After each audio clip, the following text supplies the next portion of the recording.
I will presenting my research about data-driven undergraduate education and from the case study of a first-year writing program at San Jose State University.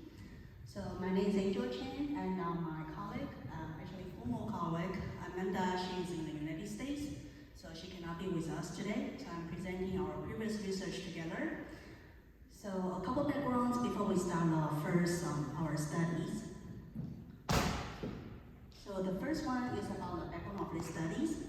So the first year writing program in response to the Executive Order 1110, we are changing the remedial writing courses or math courses to the college level writing classes.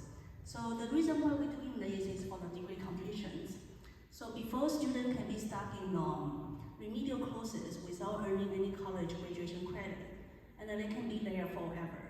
So some students will be at their year 6, they really need to finish an undergrad degree, but they don't have their writing credits to graduate or math credit.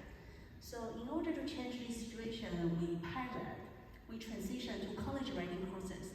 So the first one we pilot in 2014 for the stretch pilot. This is a 2-semester writing courses. So students can earn credit or non-credit for the first semester. Second one, they earn later grades. And the second one, we fully launched in 2016. So in order to see the effect of this policy and how our curriculum innovation going, we want to show you why we choose first year writing program. Because first year writing program is required and also fundamental for all the students at San Jose State University, unless they earn a previous credit in high school. And in addition to that, it's also a transition program from high school to college. So that's why we think first year program is a very good starting point to study these policy changes. And second one, it also collaborates well with other campus units. For example, the advising, peer connections, peer service, and also undergrad studies. And also our writing center or faculty development as well. So in order to be stretch faculty, the faculty actually need to participate training, at least for the 1 year, to be fully equipped to the skill and also service for the students. So next one, we go to the purpose of study. So this study is originally from the 10-year longitudinal study for the remedial writing courses at San Jose State from 2010 to 2020. We just launched a new module recently. So the original project is about more than 200 pages, so it's a very longitudinal studies. And then we use data-driven for the program. First, we want to see the effect of the policy. How is it going? And the second one, because we use self-placement, students can place themselves into the writing courses. So we don't place them based on their test score, and no teacher or counselor told them which class they need to take. They need to go through the module we call Refresh on College Writing to explore themselves as reader and writer, then they place themselves into the writing courses. And the second one, we can also see if the students are doing very well in the first year writing courses, they are also doing well at San Jose State as well. So the correlation coefficient is about 0.6. So we can for sure certain this is something we should be studying forward. So that goes to our research questions. This is a student from San Jose State, but now in writing programs in environmental studies. So first one, we want to see the self-placement of a student generate different results from the traditional placement before. And the second one, we want to see what's the implementing effect of EO 1110 policy. And the third one, we also want to see what factors affect student learning in the first year writing program. So this is the data we collected in the 10-year longitudinal studies. These are 5 different surveys there, and also the institutional grade data. So the method we use in this study including descriptive statistic and the correlation study, and also we use a logistic regression analysis to know the policy impact. So the first one, we see the self-placement with our placements. As you can see the line from here, this is the line for the traditional placement. So we can see the self-placement actually generate higher success rate, the pass rate for the students. So this is all true for the 3 other classes. And for the 1A classes, this one sometimes when students fail the class before, they will retake this class. So you see this one has a similar pass rate. So for this result, we can for sure know the students know how to choose their classes. They can also place themselves into the right courses. The second one, since this is about writing, we want to know students' linguistic are all very speak, all speak English, so they do well in English classes. Then we find out actually we have maybe around 49% of students are multilingual, which means they don't speak English at home, or they speak English as another language. Then we find out the result is actually multilingual students are doing better compared to students who speak English only.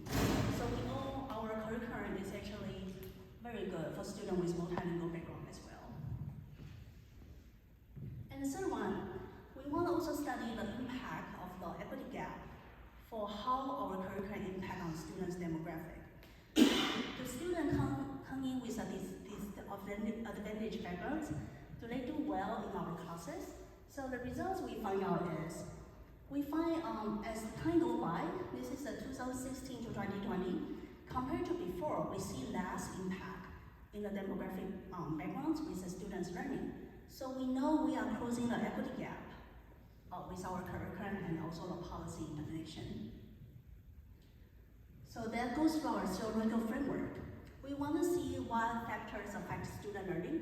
So the first one is writing, reading comfort and confidence. This is before students enroll in first year writing process. And the second one is their prior learning experience. This is also before they take the classes. So we have these factors before the classes. Then we have their perception of writing and also learning satisfaction after the courses. So you want to see how this factor affecting their student learning in the end. And the results go to the first one. We want to see their GPA and the courses choice.